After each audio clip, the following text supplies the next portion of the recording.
aqui para mais um vídeo que nós vamos conversar sobre análise de papéis. Vamos dar uma olhada no resultado divulgado da Engie. Hoje é dia 8 de maio de 2024. Da última vez que nós havíamos conversado sobre a Engie foi com relação ao quarto trimestre de 2024, onde eu tinha mencionado que o lucro havia crescido, mas a receita não. Dessa vez, nem o lucro nem a receita cresceram. Vamos dar uma olhada o que houve. Vamos começar aqui pelas informações trimestrais, vamos direto na página 4. Eu já deixei separado lá na coluna em azul, bem à direita, na parte do consolidado, no balanço patrimonial, dentro do passivo. E o que nos interessa aqui? Dar uma olhada com relação ao patrimônio líquido da Engie, que veja, ele sai aqui de 9,8 bi para quase 8 bi, um crescimento muito significativo. Então é importante a gente dar uma olhada quando tem esses saltos patrimoniais, o que pode ter acontecido. Então nós vamos olhar aqui ó, em relação ao capital social da companhia. Veja que no fechamento do ano passado estava em 4,9 bi e agora está em 4,9, ou seja, ele não se alterou. Aqui nas reservas de capitais, que estavam onde foi alocado 176 milhões, aqui também, ou seja, não houve alteração. Nas reservas de lucro, veja que estava em 3,9 bi e também continua em 3,9 bi. E logo aqui abaixo, os dividendos adicionais propostos. Neste caso aqui, você vai olhar que... Deixa eu só marcar mais correto aqui para a gente ter uma visão clara. Eu já estava misturando as setas, mas veja, 721 milhões, 721 milhões. Nos ajustes de avaliação patrimonial, aqui é o contrário. Tinha sido de 535 negativo e agora faz aumentar. Então aqui está um fator que pode ter levado a aumentar esse capital.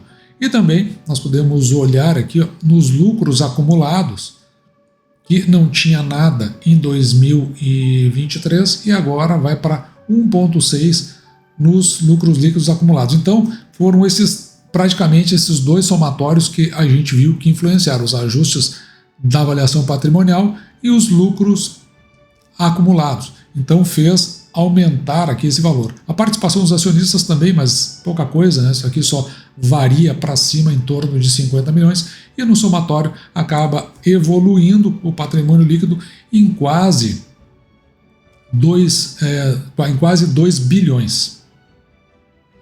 Mostrando aí o que pode ter acontecido. E depois nós vamos dar uma descida aqui na página 5, que é do ponto de vista dos resultados, as questões que nos interessam.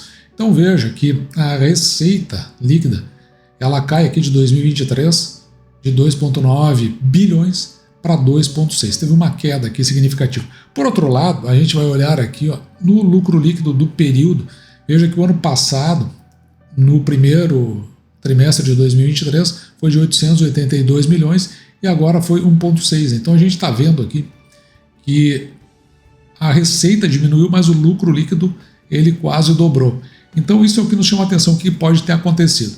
Aqui eu deixei marcado para a gente saber, ó, alienação da participação societária incontrolada em conjunto. Então, na realidade, é como se houvesse, em outras palavras, a venda de um ativo. Isso aqui não aconteceu em 2023, mas acontece agora, em 2024, e equivale aí, lá no final, a 1,3 bilhões. Então aí está o primeiro fator que influenciou. E aqui, em outras despesas, outras receitas, veja que isso aqui evolui de uma forma considerável, inicialmente aqui de 208 mil para 2,4, mas na verdade o fator preponderante ele está mais aqui embaixo, que sai de 91 negativo para 1,2 bilhões positivo. Portanto, são esses dois fatores que são excepcionais em relação a 2023 e que fizeram com que nós tivéssemos um lucro líquido mais exacerbado em função da redução da receita, ou seja, caiu a receita, subiu o lucro, mas é por fatores que não são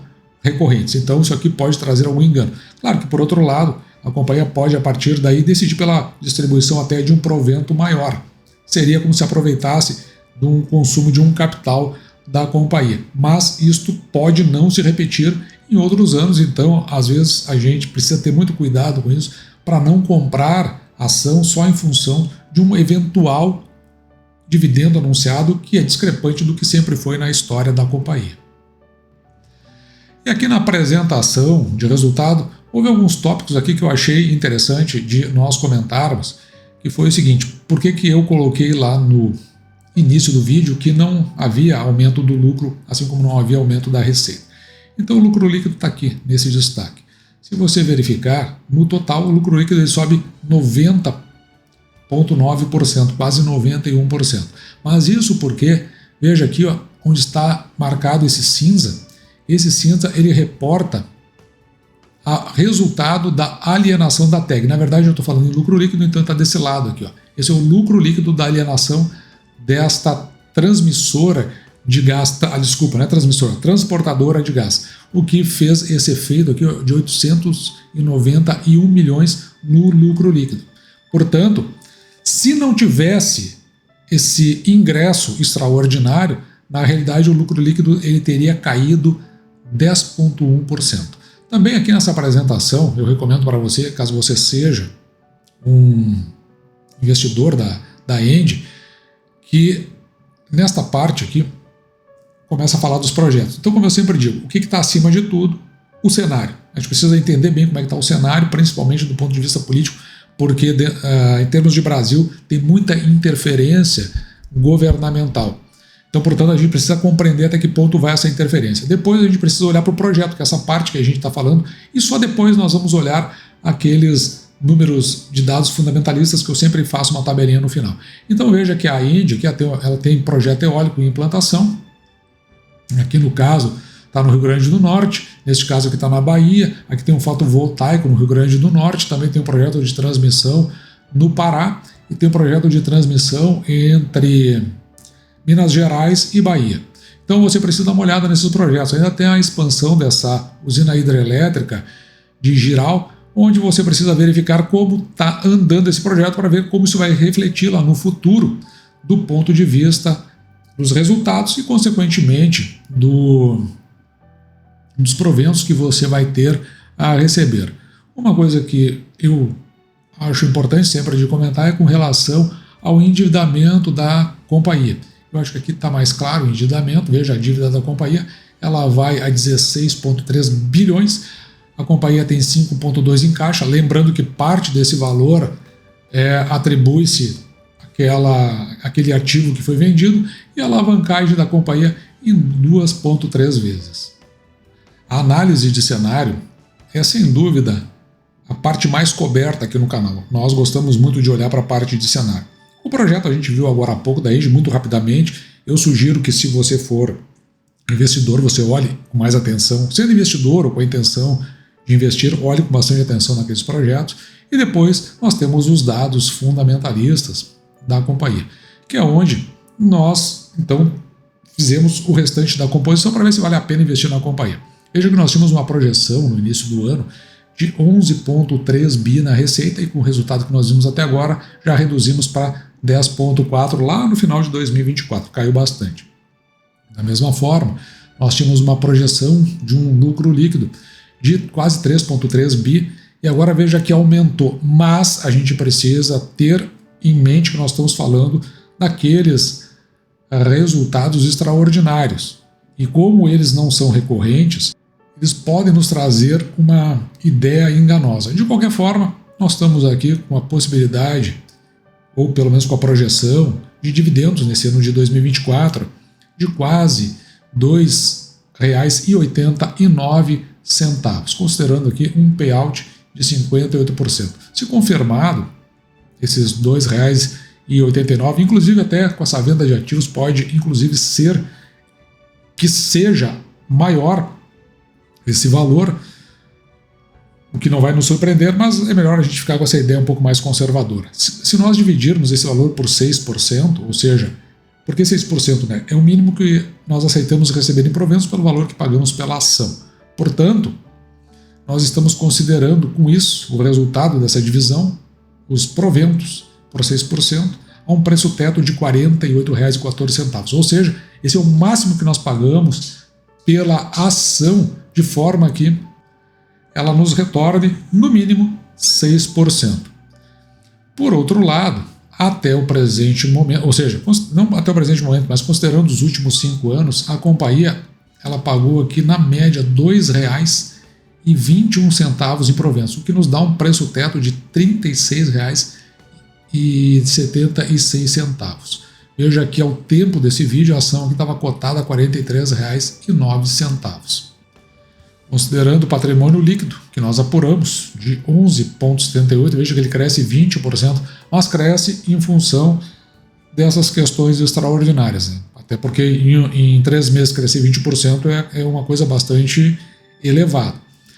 Considerando o preço da ação, veja que o valor patrimonial por ação nos dá o resultado de R$ 14,44. Ou seja, se pegarmos o patrimônio líquido e dividirmos pelo número de ações que a companhia possui, então nós vamos ter R$ 14,44. Se nós pegarmos esses R$ 14,44, colocarmos embaixo e pegarmos o preço da ação, R$ 43,02, nós vamos ter o preço da ação dividido por o valor patrimonial por ação, ou seja, 2,98, quase 3. Aqui, para fins do canal, a nossa leitura é a seguinte: menos do que zero, o risco é baixo e a ação tende a ter um valor baixo, estar com valor abaixo do que a gente espera, portanto, estar barato.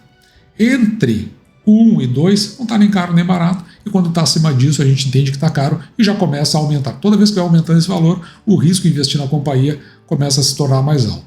O preço da ação dividido pelo lucro líquido por ação em 8,68, ou seja, se você comprar a R$ 43,09, o preço atual da ação, e em função do lucro líquido que nós projetamos, você vai receber em aproximadamente 8 anos e 7 meses. Se pagar o provento que nós estamos projetando, então você vai ter um dividend yield aqui de 6,7%.